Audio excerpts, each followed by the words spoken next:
The cold came early that year, sliding down from the north in long, merciless winds that bent the prairie grass flat and rattled every loose board in the settlement.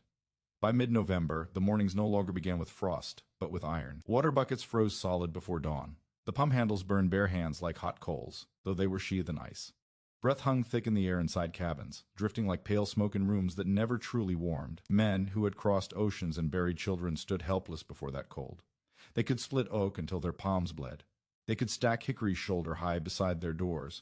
They could keep a fire roaring from dusk to dawn. Yet still, at 3 in the morning, they woke with chattering teeth, their blankets stiff, their boots rimmed with frost where melted snow had crept in and hardened again. The cabins had gone up fast in late summer when the land was forgiving. Straight pine logs notched at the corners, chinked with mud and straw. Roofs laid with shakes cut in haste. A stone hearth at one end, wide enough to swallow half a cord at a time. It looked strong enough to defy any winter. But winter did not batter the walls. It seeped through them. It found the hairline cracks where the mud had shrunk as it dried. It slid under the door, thin and invisible. It crept between the roof boards and drifted down in slow currents that pooled along the floor. The fire could blaze bright enough to make the hearthstones glow, but the heat rose, gathered along the rafters, and slipped away into the dark. Most men answered cold with more wood. They rose before sunrise, fed the flames, and cursed the wind. They measured survival by the size of their woodpile. If the stack stood tall, they felt secure. If it shrank too quickly, they felt a flicker of fear they did not name aloud. In one such cabin, set slightly apart from the others near a bend in the frozen creek, a man named Elias Harper lay awake and listened. He had arrived 2 years earlier, with little more than a wagon, a narrow-shouldered mule, and a crate of tools wrapped in oiled cloth. He was not the broadest man in the settlement, nor the loudest. He spoke little in gatherings and laughed less. Where others boasted about acreage and yields, Elias asked questions about soil depth and wind direction.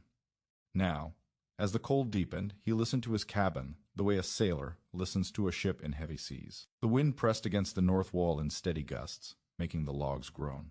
Somewhere above, a loose shake tapped faintly, rhythmic and patient. Beneath him, through the thin mattress stuffed with straw, he could feel the cold rising from the floorboards. Even with the fire banked high before bed, the warmth had already retreated to the rafters, useless as a lantern hung too high to read by. He pulled his blanket tighter. It was thick wool, traded at cost from a traveling merchant. It should have been enough. Yet his toes were numb, and the tip of his nose prickled in the dark. Across the settlement, similar scenes played out. In the cabin nearest the well, the Turners. Youngest began coughing in his sleep, the sound sharp in the frigid air. Old man Doherty rose for the 3rd time that night to throw another split log onto his coals, muttering that the forest would be gone by spring at this rate. A newly married couple, still shy in daylight, lay back to back under 2 quilts, and pretended not to notice how hard their teeth knocked together. The cold did not care who was proud and who was afraid. By dawn, the settlement moved like a camp of weary soldiers. Men stepped outside with red eyes and stiff shoulders, boots crunching on snow that squealed under pressure. Smoke rose from every chimney, but it was thin smoke, the kind that spoke of fires, constantly fed yet never triumphant. Elias stepped out last, as he often did. He stood a moment on his small porch and studied the horizon. The prairie was white and unbroken, a flat expanse that offered no shelter from wind. The sky was a pale, brittle blue. He did not curse the weather. He did not measure his woodpile. Instead, he turned back inside and knelt by the hearth. The coals glowed faintly under a crust of gray. He stirred them, watching how quickly their brief flare of brightness faded. He held his hand above them and felt the heat rush upward, leaving the space near the floor untouched. Heat rises, he thought. It always rises. He stood and moved about the room, holding his palm at different heights. Near the ceiling, the air felt almost comfortable. At chest level, it cooled. At his knees, it bit. He fetched a small tin thermometer from a shelf, a precious thing he had brought wrapped in cloth from his former home. He hung it first from a nail near the rafters. Then he placed it on the table. Finally, he set it on the floor beside his bed. The difference was not subtle. Near the ceiling, the needle hovered at a tolerable warmth. On the table, it sagged lower. On the floor, it fell so far he frowned. He sat back on his heels, thoughtful. That evening, when the men gathered briefly near the well to discuss a fence line dispute, talk turned again to the cold. Burned through half a stack already? Turner grumbled, rubbing his beard where ice had formed from his breath. At this rate, I'll be cutting timber in February. Fire just one, hold, another man said. Soon as you lie down, it is like the warmth runs off. Laughter followed, brittle and forced. Elias listened. You do think with a hearth that size, Doherty added, A man could sleep in his shirt sleeves. Maybe build the fire, beer? Someone joked.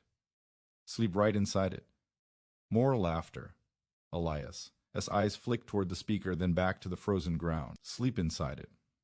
The words lingered longer than the laughter. That night, instead of lying down immediately, Elias dragged his small table closer to the hearth. He set a chair upon it, then climbed carefully so his head nearly brushed the rafters. Up there, the air felt different, soft, almost forgiving. He remained a long while considering. Heating the whole cabin was like trying to warm the entire prairie with one match. The fire did its work faithfully, but the room was too large, too open, too greedy. He climbed down and paced the narrow space, 12 feet by 14. One door, one small window sealed with oiled paper, one bed against the east wall. A thought began to take shape, quiet and stubborn. What if he did not try to heat the cabin? What if he heated only himself? The idea seemed almost foolish at first. A man did not shrink from his own home. A man did not build smaller inside bigger.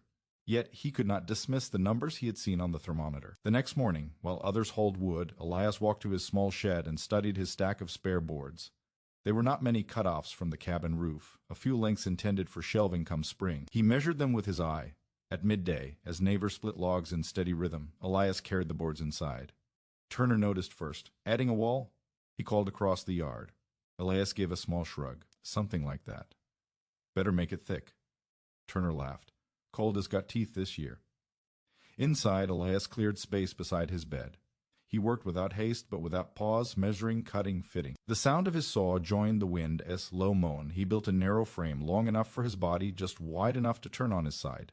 By evening, the shape was unmistakable.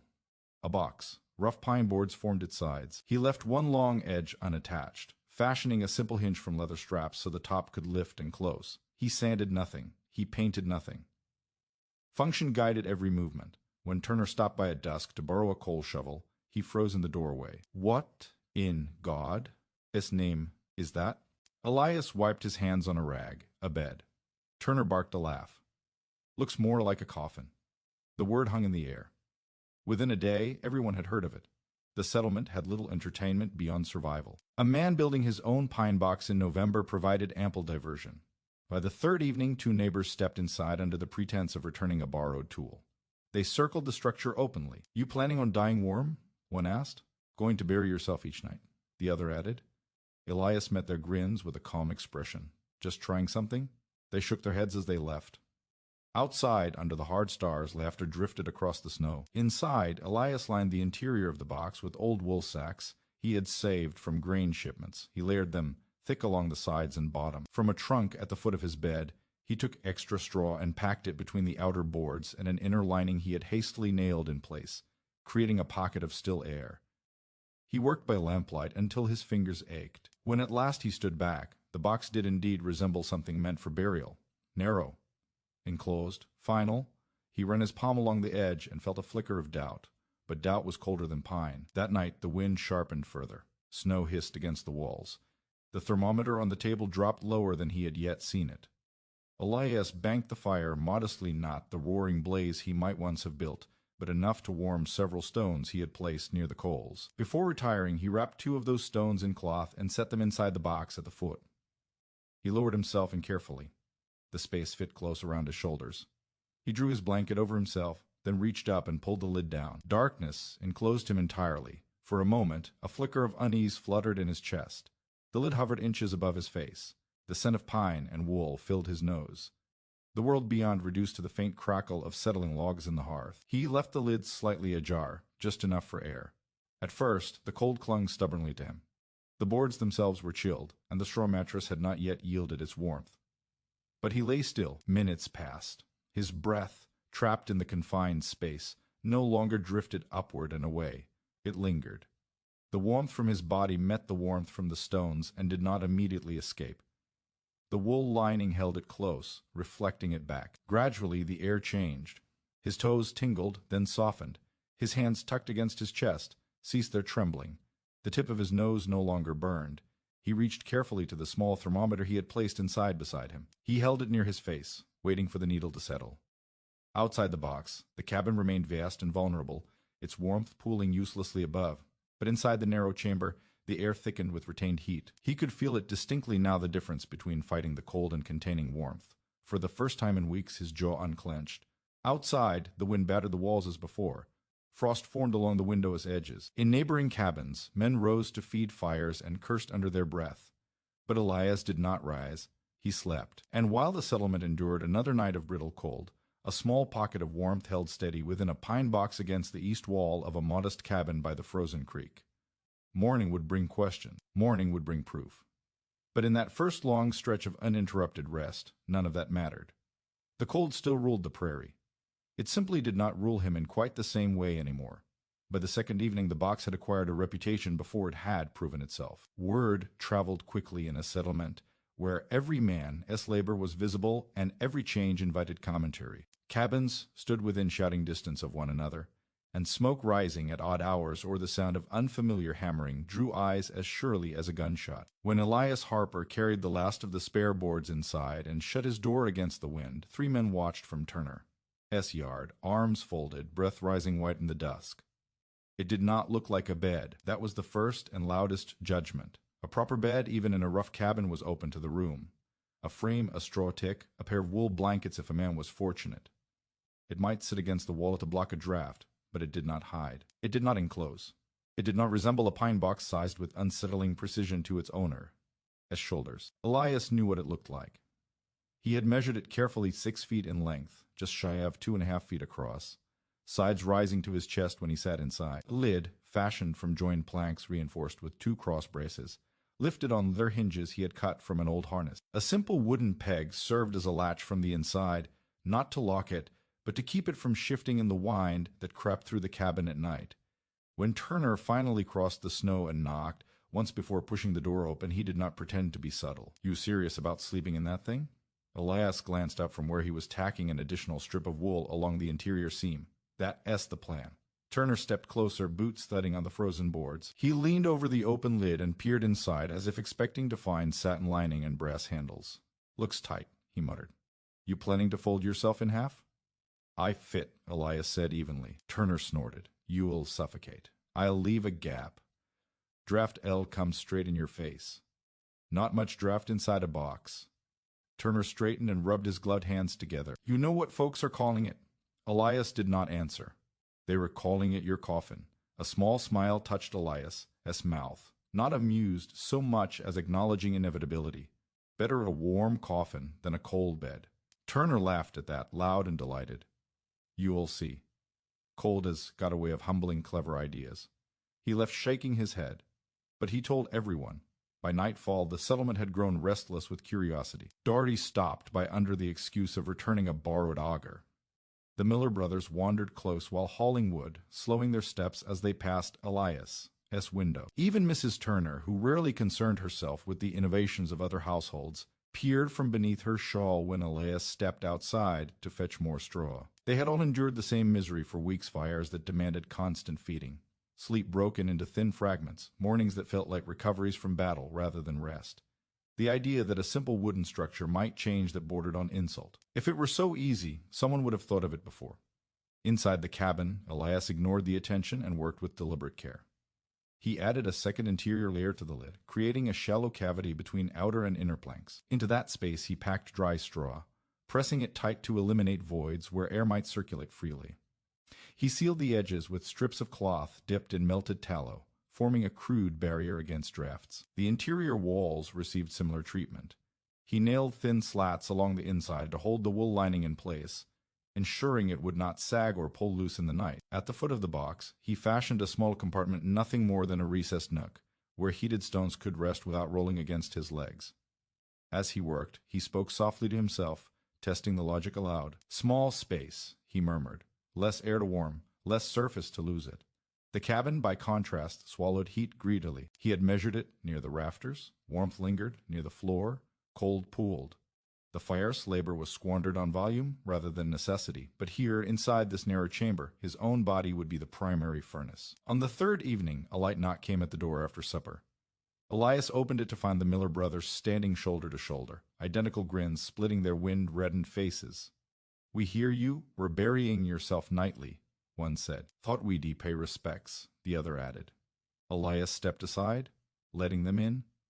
They circled the box like inspectors at a livestock auction. Reckon you'll start charging admission? The taller one asked. Maybe carve your name on the lid, his brother suggested. Save time later. They laughed, but beneath the humor lay genuine curiosity. One of them ran a hand along the interior lining. Wool? Yes. Straw between the boards? Yes. They exchanged a glance. You think it'll make that much difference? Elias paused before answering. It does have to make much. 10 degrees would be enough. They considered that. 10 degrees could mean the difference between numb toes and sleep, between waking twice and waking 5 times. Still looks like a coffin. The shorter brother said finally, though with less conviction. When they left, they did not laugh as loudly. That night marked the true test. The wind shifted north and strengthened, rattling shutters and driving fine snow through every imperfection in the chinking. The temperature fell so sharply that even Turner, stubborn as oak, added extra logs before turning in. Elias prepared differently. He heated 4 stones instead of 2, rotating them carefully so none cracked from sudden temperature change. He placed 2 in the foot compartment and 2 along the sides, cushioned in thick cloth. He let the fire burn down more modestly than usual. There was no need to overheat a room he did not intend to occupy fully. Before climbing inside, he hung the thermometer at eye level on the outer wall. Then he placed a second one smaller, more precise within the box. He removed his outer shirt and boots, keeping only wool trousers and a thick undershirt. Too many layers would trap cold air against his skin before his body could warm the space. He lowered himself in and drew the blanket over his shoulders. For a moment he hesitated, hand resting on the lid. From outside came the faint crunch of boots on snow. Someone, likely Turner, was making one last circuit of the yard before sleep. Elias could almost imagine the man glancing toward the cabin, picturing him stretched inside the pine enclosure. He pulled the lid down. Darkness settled thick and immediate. The scent of wool and straw enveloped him. The air felt cold at first, pressing against his cheeks and nose. He left a narrow gap near his head, just enough for a whisper of fresh air to enter. Minutes passed. He lay still, resisting the urge to shift. Movement would only introduce colder air from the edges. He let his breathing deepen, slow and steady. Gradually, he sensed the change again, the subtle transition from external chill to retained warmth. His breath no longer vanished upward but lingered, mingling with the heat radiating from the stones and his own body. The confined air warmed faster than the open room ever had. He reached for the thermometer inside, holding it close to where he lay. He waited for the needle to settle, counting heartbeats. Outside, the cabin creaked and sighed. Wind forced itself through unseen cracks, skimming along the floorboards. The outer thermometer, S needle, would be dropping steadily now. Inside the box, the air thickened. His toes, which had begun the night stiff, relaxed fully. His fingers, curled against his chest, lost their ache. The tip of his nose, often the first casualty of cold, felt neutral, almost comfortable. He measured again. The difference was undeniable. Where the cabin's air hovered barely above freezing, the box held steady at a markedly higher temperature, closer to the warmth one might expect near the hearth in early evening. He exhaled slowly, a quiet release not of breath, but of tension carried for weeks.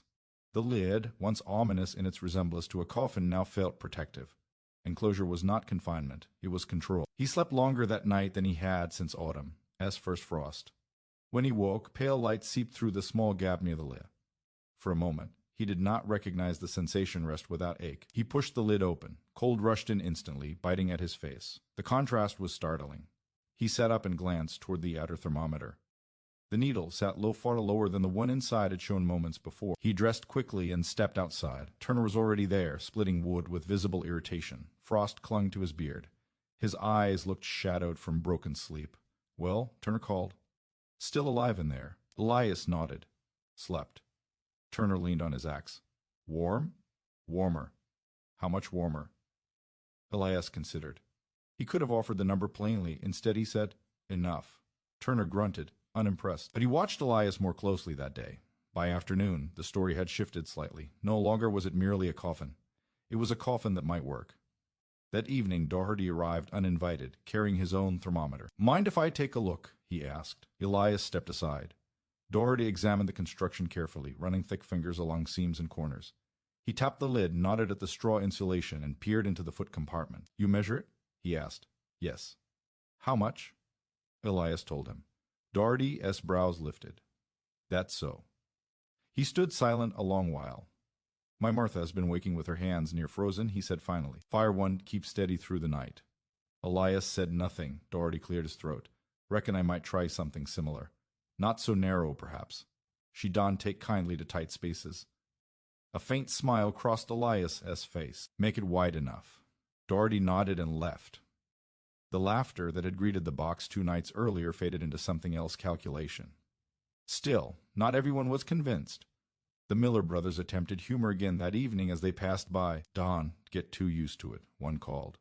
Spring will come, and you'll have to dig yourself out. But their tone lacked edge.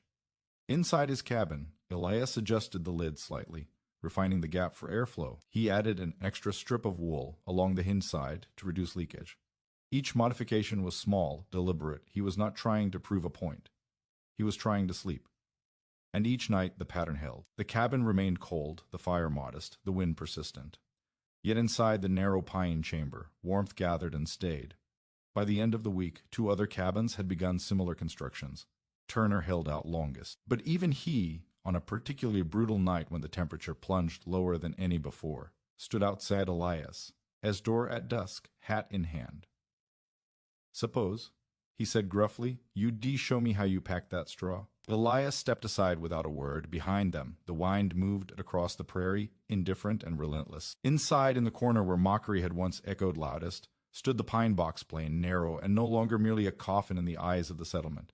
It had become an answer, not grand, not heroic, just practical. And in a winter that punished pride and rewarded adaptation, that was more than enough. By the time the 3rd week of hard frost settled over the prairie, the laughter had thinned into something quieter, questions spoken low, calculations made behind narrowed eyes. The settlement had not grown warmer. The wind still carved its way across the open land, with nothing to slow it. Snow still sifted through weak seams in cabin walls. Fires still demanded feeding in the darkest hours before dawn. But now, in one cabin at the bend of the frozen creek, there existed a contained defiance of that reality. The difference was not magic, it was measurement. Elias Harper had never trusted comfort that could not be explained. On the 3rd morning, after completing his narrow wooden sleeping box, he rose before first light and began again with his thermometers. One hung from a rafter beam where the heat gathered uselessly near the ceiling. One rested on the table at chest height. One lay on the floor beside the outer wall. And one remained inside the box. He did not announce what he was doing. He did not call witnesses. He simply observed. The fire had burned modestly through the night. He had not risen once to feed it. When he opened the lid of the box, the contrast struck him again, the soft retained warmth inside meeting the brittle air of the cabin like 2 seasons colliding. He watched the needle settle inside the box before lifting it into the open room. The drop was immediate. Heat, he knew, was not a thing that clung to loyalty. It moved according to rules older than cabins and older than men. It rose. It escaped. It sought equilibrium with whatever cold surrounded it. Most of the settlement fought those rules by increasing fuel. More wood meant more fire. More fire meant more heat. But the cabins were not sealed vessels. They were porous shells in a wide and merciless landscape. The greater the difference between inside and out, the harder the heat tried to leave. What he had done was not create more heat. He had simply reduced the space that required it. Later that afternoon, Doherty returned, not with humor this time, but with intent. He brought his own thermometer again, and this time he asked to remain through the night. Want to see it for myself, he said. Elias nodded. You will have to sit by the wall. It's narrow. I ain't climbing in there with you, Doherty muttered. Elias almost smiled. Did plan on it? They arranged the instruments carefully. One thermometer hung near the ceiling. One rested midway in the room. One lay on the floor. And one sat inside the box beside Elias's pillow. Doherty watched as Elias prepared for sleep. He noted the heated stones wrapped in cloth. He noted the modest fire far smaller than most men would risk on such a night. He noted how Elias removed excess layers before climbing inside. Why take off the outer shirt? Doherty asked. Cold air trapped in it, Elias replied. Better to let body warm the space directly. Doherty grunted, absorbing that. When Elias lowered the lid and settled inside, Doherty remained seated near the hearth, wrapped in his coat and blanket. The fire crackled. Wind pressed against the north wall in steady pulses. Hours passed. Doherty rose twice to feed the fire habit more than necessity. Each time, he glanced toward the pine box in the corner, half expecting silence or distress. But from within came only steady breathing. Near midnight, curiosity overcame him. He stood and crossed the cabin quietly. He lifted the lid a fraction, careful not to disturb the sleeper. A wash of warmer air brushed his face. He froze. It was not dramatic heat, not the blast of a furnace, but it was undeniably milder than the air at his own knees. He lowered the lid again and returned to his seat, thoughtful. Near dawn, Elias stirred and pushed the lid open. Doherty was already awake, stiff and red-eyed. "Well?" he demanded. Elias handed him the thermometer from inside the box. Doherty compared it to the one on the floor. The difference was stark. He looked from one to the other twice, as if expecting the needles to shift under scrutiny. "You ain't feeding that fire much," he said slowly. "No. Yet inside that box." Elias nodded. Doherty walked the perimeter of the cabin, examining walls and corners as if searching for hidden vents or tricks. There were none. "Explain it," he said finally. Elias leaned against the wall, considering how to reduce instinct into words. "Fire heats air," he began. "Air moves. In a big room, it rises to the top. Cold settles low. The bigger the room, the more air to heat, the more surface for heat to escape." Doherty listened. "In there," Elias gestured to the box. "Less air. Less surface. My body warms it. The wool keeps it from escaping fast." Doherty frowned. "But heat rises." "Yes." "So why doesn't it rise right out?" "It tries," Elias said. "But the lid stops most of it. What little escapes is small compared to the whole." Doherty rubbed his chin. The principle was simple when stripped of pride. A cabin of 12 by 14 feet, with a ceiling 8 feet high, contained over 1,000 cubic feet of air. To raise that entire volume by 30 degrees required tremendous energy and constant replacement, as cold air infiltrated through cracks. The pine box, by contrast, held perhaps a fraction of that volume, a confined pocket, a chamber no larger than necessary. It was easier to warm a cup of water than a barrel. By afternoon, the idea began to take root in earnest. The Miller brothers arrived together, less amused than before. "We heard Doherty stayed the night," one said. "He says it's true," the other added. Elias did not boast. He simply demonstrated. He invited them to feel the interior after an hour of occupancy. He showed them the lining, the straw-packed cavities, the tight seams. "You are not heating the room," the taller brother said slowly. "You are heating yourself." "And the air around me," Elias replied. They paced the cabin, imagining. "Reckon we could build one wide enough for two?" the shorter asked. "If you make it too wide," Elias cautioned, "you lose some advantage. Bigger space, more air." The brother nodded. "So just enough, just enough." That phrase began to circulate quietly through the settlement. Just enough. Not more wood. Not larger hearths. Not thicker logs, though those helped. Just reducing the volume that demanded warmth. Within days, two cannons showed signs of interior construction. Boards disappeared from sheds. Straw was gathered with new purpose. Laughter had been replaced by the measured thud of hammers. Still, skepticism lingered. Turner, stubborn as ever, refused to commit fully. "Fee's wrong," he said one evening, sleeping in a box. "Fee's colder sleeping out of one," Elias replied. Turner scowled but said nothing. The true turning point came during a night so bitter that even the boldest fires faltered. The wind did not gust, it screamed. Snow drove sideways, piling against doors and windows. The temperature plunged to depths none had recorded before. By midnight, Turner's fire had burned low twice. He rose to feed it again and found his woodpile diminished alarmingly. His wife's hands were nearly numb. The children whimpered in their sleep. At dawn, exhausted and irritated, Turner stepped outside to clear the drift from his door. Elias emerged moments later, rested. Turner stared at him, frost thick in his beard. "You did, to get up once?" he asked. Turner hesitated, pride warring with fatigue. "How much warmer in there?" Elias told him plainly this time. Turner let out a slow breath. "That's near 30 degrees, he muttered. "Yes." Turner looked toward his own cabin, smoke rising thin and strained. "Show me how you sealed the lid." Inside, Elias demonstrated the layering. Straw compressed between boards. Wool lining fixed tight to reduce drafts. The narrow air gap left deliberately near the head, not wide enough to spill warmth freely, not small enough to choke. Turner ran his hand along the interior wall. "Feels like a trap," he admitted. "It traps heat," Elias said. Turner almost laughed at the simplicity of it. Over the next week, the settlement transformed subtly. The nights grew quieter. Fewer men rose repeatedly to tend fires. Wood piles shrank more slowly. Morning faces showed less strain. Not every box was identical. Some built them wider and lost efficiency. Some failed to seal seams properly and complained of drafts. A few abandoned the idea after feeling claustrophobic. But enough succeeded that the principle became undeniable. Elias found himself answering questions he had never expected to field. Would moss work instead of straw? Yes, if dry. What about lining with quilts? Better insulation, but heavier. Should we seal the bottom? If the floor is cold, yes. It was no longer about mockery. It was refinement. The science, though none used that word, spread through practice. Heat moved upward, cold settled low, enclosed spaces required less energy to warm, insulation slowed transfer. Reduced air exchange preserved gains. These were not theories born in classrooms. They were truths tested against frostbite and sleeplessness. One evening, as Elias sat outside watching the sunset bleed pale across the snow, Doherty joined him.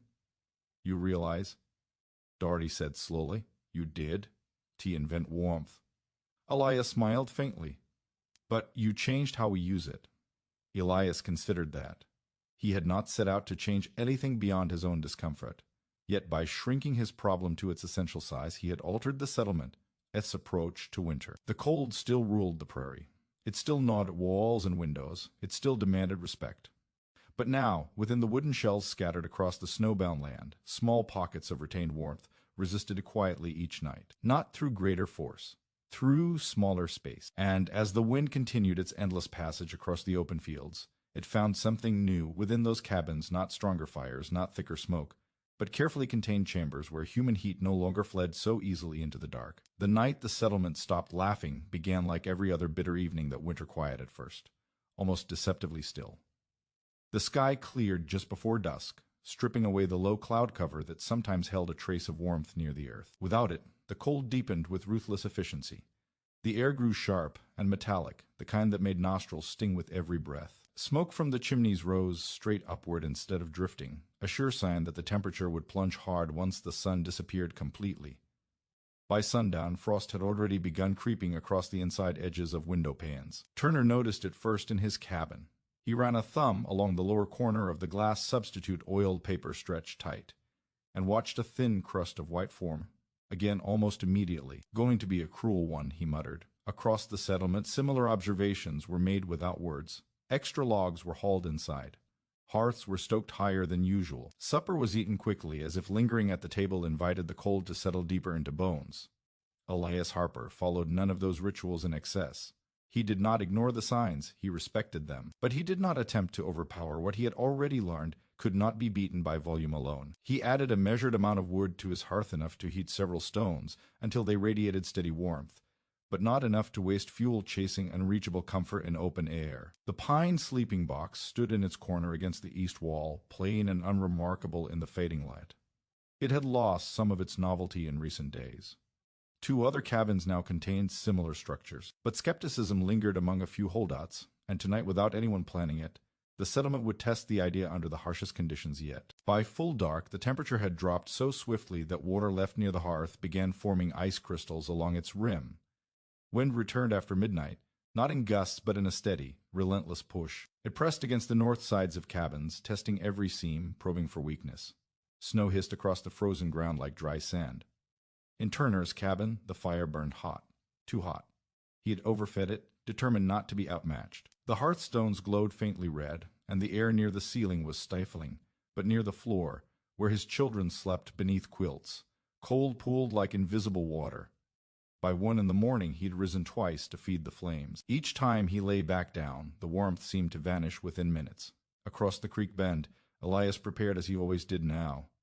He placed 2 heated stones at the foot of the box, wrapped securely in cloth. He added a third along the side where the wall met the boards.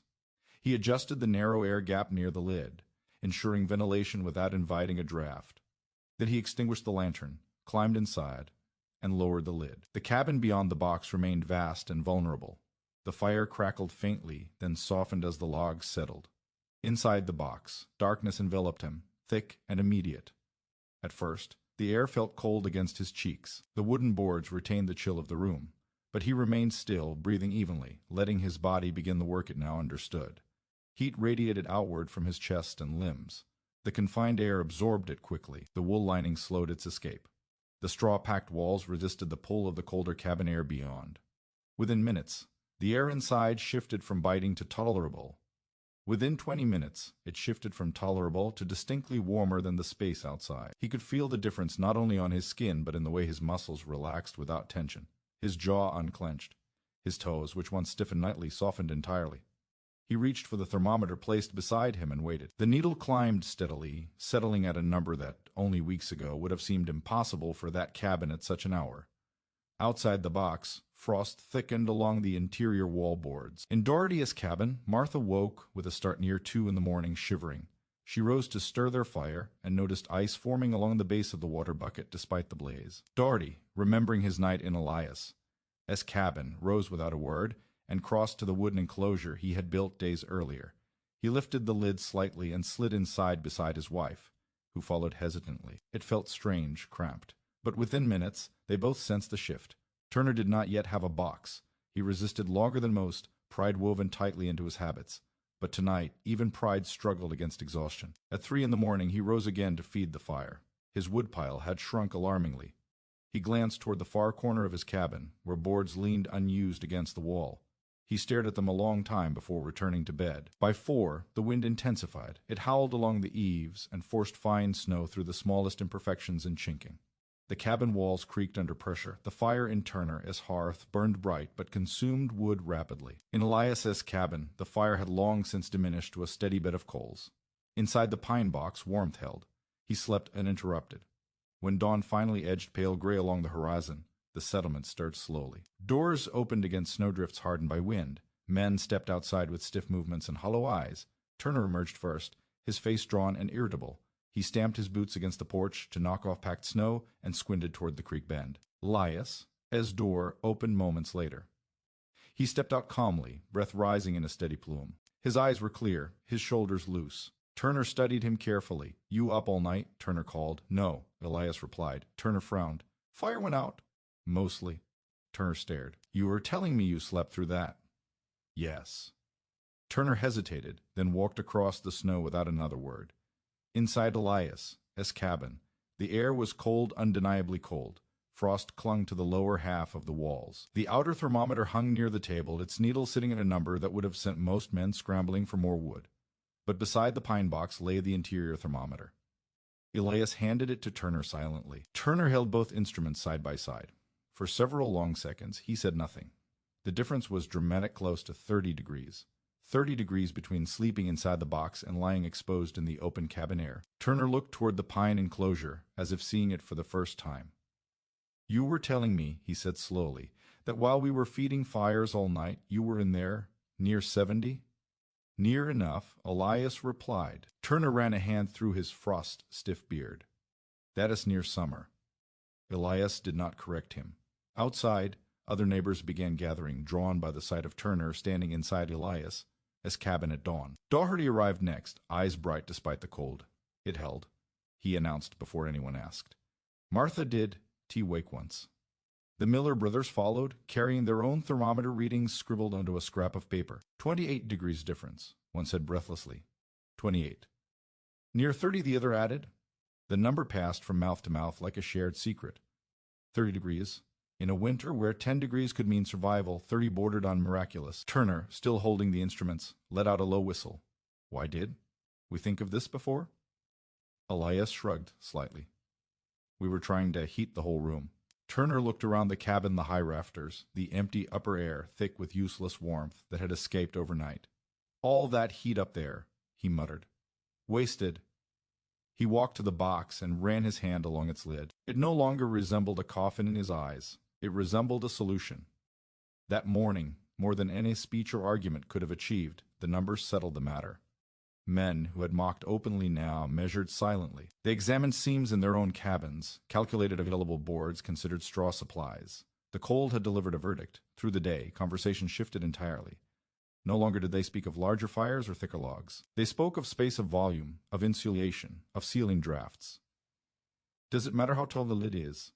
one asked. "Only enough to fit you," Elias answered. "Better to build it against an interior wall?" another questioned. "Yes. Less exposure. What about lining the bottom?" "Always." The lesson was no longer theoretical. It had been proven under the harshest conditions the winter had yet offered. That evening, as the sun dipped again and another frigid night loomed, hammering echoed from multiple cannons. Boards were cut to size, leather hinges fashioned, straw compressed between planks. Turner worked late into the dusk. assembling his own version with a focus that bordered on stubborn redemption. By the time darkness settled fully, 3 new pine boxes stood within the settlement. The laughter had vanished entirely. In its place stood quiet determination. And when the second night of severe cold passed nearly as brutal as the first, the results repeated themselves. Men who had once risen 3 or 4 times to feed flames now slept through until dawn. Wood piles diminished at half their previous rate. Morning tempers softened. The pine boxes did not warm the cabins. They warmed the sleepers, and in doing so they changed the arithmetic of survival. 1 week later, a traveling trader, passing through, paused at the edge of the settlement, puzzled by the unusually small smoke plumes rising from chimneys despite the deep cold. "You folks found better timber?" he asked casually. Turner glanced toward Elias before answering. "No," he said slowly. "We found smaller rooms." The trader did not understand. But within those cabins, in corners once empty and now occupied by narrow wooden enclosures, warmth gathered nightly in defiance of open air. The cold still ruled the prairie. It still coated walls with frost and forced snow through unseen cracks, but it no longer stole 30 degrees from sleeping bodies without contest. In that difference measured plainly, witnessed collectively, mockery had died quietly, and something far more powerful had taken its place. The change did not arrive with celebration. It arrived with quieter mornings.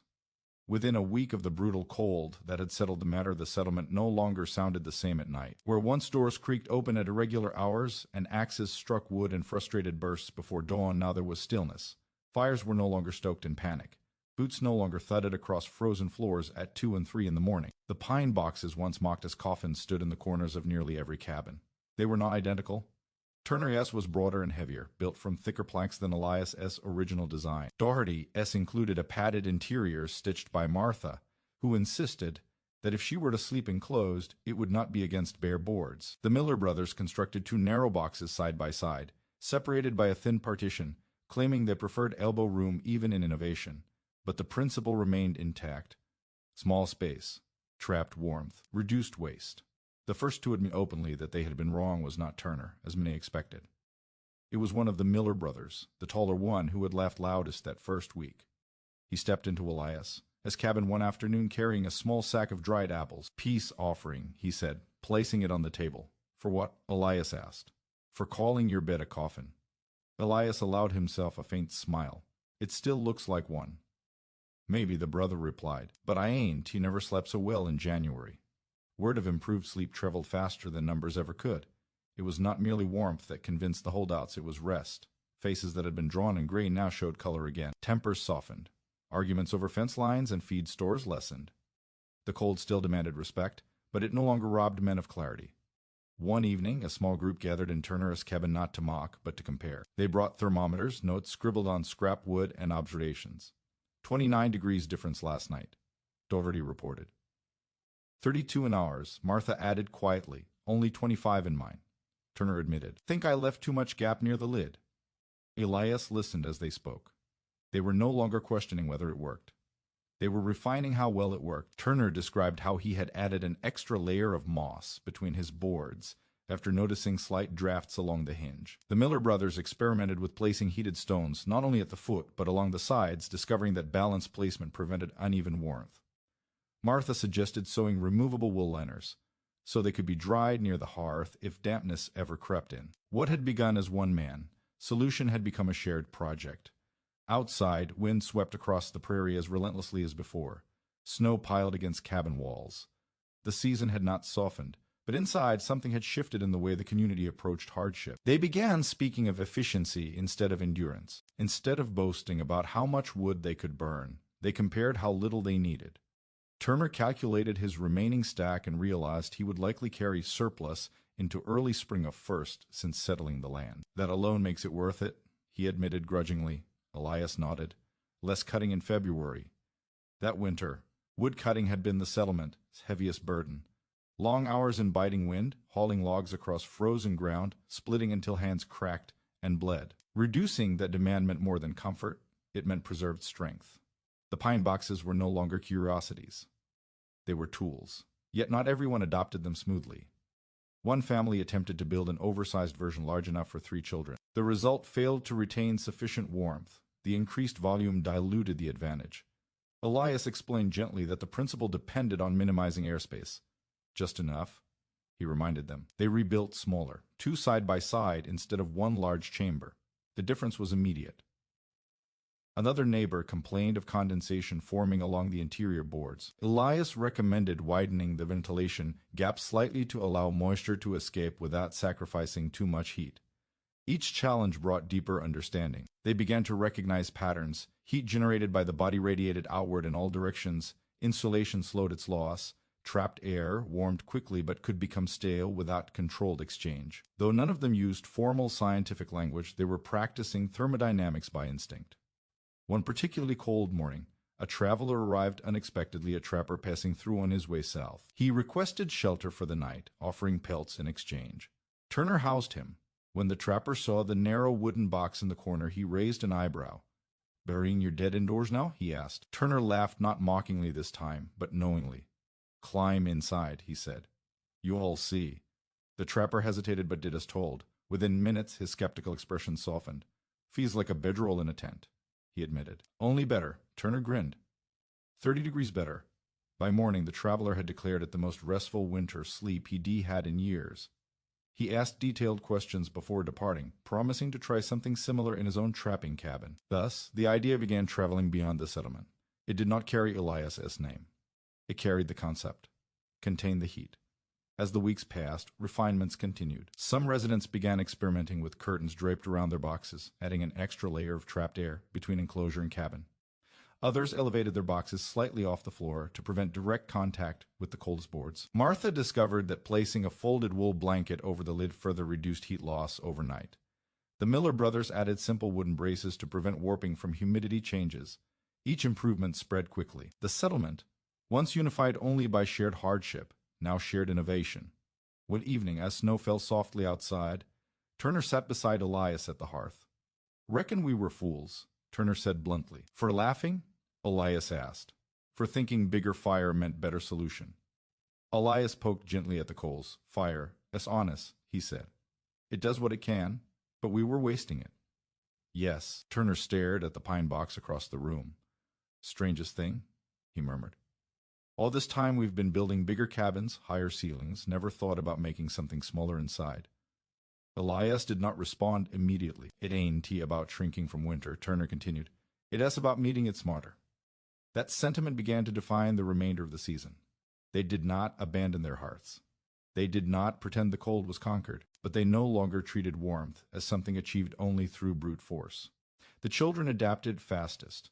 They took to their small enclosures eagerly, viewing them almost as secret forts. Their laughter returned, echoing softly inside wool-lined chambers. Sleep deepened across the settlement. Arguments lessened. Productivity improved even in winter. One afternoon, Doherty approached Elias with a thoughtful expression. "You realize this? I'll outlive the season," he said. "How so?" "We'll build them into next cabins from the start." Not as afterthought. Elias considered that. Already, Turner had mentioned incorporating a built-in sleeping alcove into the cabin he planned to raise come spring. The Miller brothers spoke of constructing framed bed niches along interior walls instead of freestanding boxes. The pine box, mocked as a coffin only weeks earlier, had become a prototype. And the shift was not merely architectural. It altered the way they faced problems. Instead of asking how to overpower a challenge, they began asking how to reduce it. Less air to heat. Less wood to cut. Less exhaustion to carry. One late January evening, as wind rattled shutters once more, the group gathered informally at Elias's cabin. They shared coffee brewed strong and black. They compared remaining wood piles. "Got near a third more than usual," Turner admitted. "Same here," Doherty said. "Saved near half," one Miller brother boasted. They laughed not at anyone, but at the absurdity of having missed something so simple for so long. Elias listened quietly. "You ought to say something," Turner insisted. "You started this." Elias shook his head. "Cold started it, but you listened." Silence settled briefly. Perhaps that was the truest distinction. The cold had been speaking all along through rising heat, through pooling drafts, through wasted effort. Elias had simply paid attention. By February, every cabin contained some version of a confined sleeping space. The term, coffin, vanished entirely from conversation. Instead, they referred to them as warm boxes, or simply beds. Visitors no longer laughed. They asked for measurements. When a preacher traveling through the territory stayed the night and experienced the warmth firsthand, he remarked during morning prayer that ingenuity was a form of gratitude, making better use of what was given. The settlement took quiet pride in that. Not pride in invention for its own sake, but pride in adaptation. The pine boxes required little maintenance, little fuel, and offered profound return. They asked only for thoughtful construction and disciplined use. And in the still hours before dawn, when wind roared across the open prairie, and frost formed along every exposed surface, the inhabitants lay within their narrow chambers, surrounded by air, warmed by their own bodies, and preserved by careful design. The mockery had dissolved. In its place stood respect for the principle, for the one who first tested it, and for the idea that sometimes survival demanded not greater force but sharper understanding. By the time the sun began climbing higher each afternoon, and the worst of winter loosened its grip, the pine boxes had become as much a part of the cabins as the hearth themselves. They had not defeated the cold, but they had reduced its reach, and in doing so they had turned ridicule into reliance, skepticism into shared knowledge, and one man, as quiet experiment into a communal advantage that would shape every winter to come. By the time winter began to loosen its grip on the prairie, the settlement had changed in ways no one would have predicted when the first pine boards were nailed together in that quiet corner cabin. Snow still lay deep along fence lines, and the creek remained sealed beneath thick ice. The wind had not surrendered its edge, but something in the air felt less oppressive. The days stretched a little longer. Light lingered past supper. The sun climbed higher in the sky, and when it struck the cabin walls at midday, the interior seemed almost forgiving for an hour or two. The pine boxes remained in place. They had not been dismantled when the worst cold passed. They had become fixtures practical, dependable, and trusted. At first, some assumed they would be temporary contraptions, useful only in extreme conditions. But as February gave way to early March, no one felt urgency to remove them. They had proven themselves not merely as emergency measures, but as improvements. Turner noticed it first one evening while preparing to mend a harness. He glanced toward the wooden enclosure in his cabin and realized he had stopped thinking of it as separate from the room. It was no longer an object added in desperation. It belonged there. His wife had sewn a simple curtain for the opening, allowing them to leave the lid propped when temperatures rose slightly. The children had decorated the exterior with small carvings initials etched into pine, not in mockery, but in ownership. Across the creek bend, Elias sat outside one late afternoon on a rough stool, watching sunlight reflect off the snow in sharp brilliance. He held no tools. For once, he was not measuring or adjusting. Doherty approached, boots crunching steadily. "You ever consider," Doherty began, settling beside him, "that this might carry beyond us?" Elias tilted his head slightly. "Trapper passing through told folks to settlements south," Doherty continued. "Says they were trying something similar." Elias nodded once. "Reckon it'll spread." "Maybe," Elias replied. Doherty studied him carefully. "You don't seem surprised." Elias looked toward the horizon, where prairie met pale sky in a seamless line. "Cold is everywhere," he said simply. Solution as simple enough. That simplicity was the heart of it. The pine sleeping box had not relied on rare materials or complicated mechanisms. It used whatever homesteader already possessed: boards, straw, wool, and a willingness to adjust habits. It required no new tools, no new fuel, only a shift in thinking. Instead of fighting the cold head-on with greater force, they had stepped aside and narrowed the battlefield. In the evenings now, conversations shifted naturally toward other efficiencies. Turner began sealing minor drafts along his cabin roof that he had previously ignored. The Miller brothers experimented with hanging thick cloth along interior walls to create smaller heated sections during the day. Doherty sketched rough plans for a future cabin with built-in sleeping alcoves recessed into interior walls insulated from the start. They had learned something deeper than how to sleep 30 degrees warmer. They had learned to question scale. As the snow began to soften under midday sun, meltwater trickling in thin rivulets along the edges of cans, the settlement gathered one Sunday afternoon outside Turner's home. It was not a formal meeting. No one announced it. But the air carried a sense of reflection. The worst of winter had been survived. Woodpiles stood higher than they had any previous year at this point.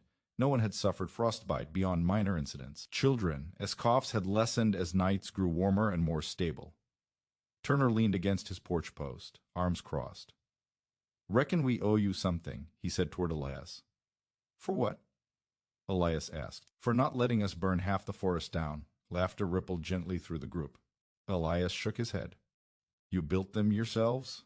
Would have without you?" Silence followed, not heavy, but respectful. The pine boxes had begun in ridicule. Now they stood as quiet symbols of adaptation.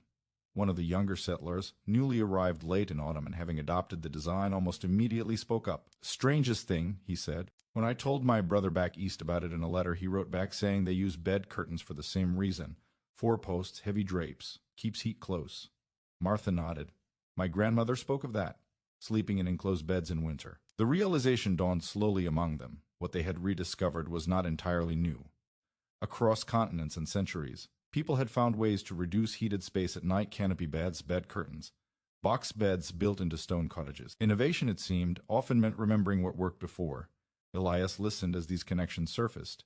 He had not studied history formally, but instinct had guided him toward an old truth: heat retained is more valuable than heat produced. As March advanced, daytime warmth occasionally made the boxes unnecessary. Some slept with lids propped open. Others removed heated stones entirely. Yet no one dismantled the structures. They had proven too useful. Turner began sketching improvements for his planned spring expansion. Instead of building a larger open sleeping area, he designed a recessed alcove in the interior wall, smaller, insulated, with a sliding wooden panel rather than a hinged lid. "One to look like a coffin," he joked. Elias smiled faintly. The Miller brothers experimented with a lighter frame version, easier to move and adjust. They spoke of trading the design for grain come harvest season with neighboring farms. Even Doherty, who had once doubted the practicality, admitted he intended to incorporate insulated sleeping compartments into any future structure. One evening, as thaw began in earnest and the creek ice cracked with echoing reports, Turner approached Elias again. "You realize," Turner said thoughtfully, "this changes more than winter." "How so?" Turner gestured broadly toward the cabins. "We built these places thinking bigger meant better. Bigger rooms, bigger fires. But we were wrong." Elias waited. "It ain't tea about size," Turner continued. "It is about control." That word lingered. Control. Not control over nature itself, that was impossible on the open prairie, but control over response. They could not command the wind to soften. They could not prevent frost from forming along window edges, but they could decide how much space required heating. They could decide where warmth mattered most.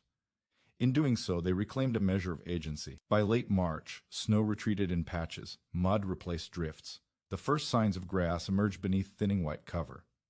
Spring labor loomed: plowing, planting, repairs, yet the pine boxes remained intact. Children continued using them for naps, even on milder days. Adults appreciated the privacy and quiet they offered, separate from the larger cabin, as activity. The coffin. Nickname had vanished entirely, replaced by matter-of-fact references. "Close the bed," someone might say at night. "Heat the stones for the bed," another would add. The transformation in language reflected transformation in attitude. One afternoon, as Elias worked repairing a fence post, a rider approached from the south. The man dismounted and introduced himself as a settler from a neighboring valley. "I heard," he began cautiously, "that folks here sleep in boxes." Turner, overhearing, burst into laughter. "Come see," he said. They led the visitor inside. He examined the structure closely, running his hands along the seams, testing the lid, asking questions about insulation and airflow. "How much warmer?" he asked finally. "Near 30 degrees on the coldest nights," Turner answered before Elias could. The man shook his head slowly. "That could save us half our timber." "It saved ours," Doherty replied. The visitor left before dusk, carrying rough measurements scribbled on paper. Thus the idea traveled further, not as legend, not as spectacle, as practicality. By the time true spring arrived, grass greening, birds returning, the pine boxes stood as evidence of something more enduring than winter survival. They represented a shift in mindset. Problems need not always be met with escalation. Sometimes they yield to reduction.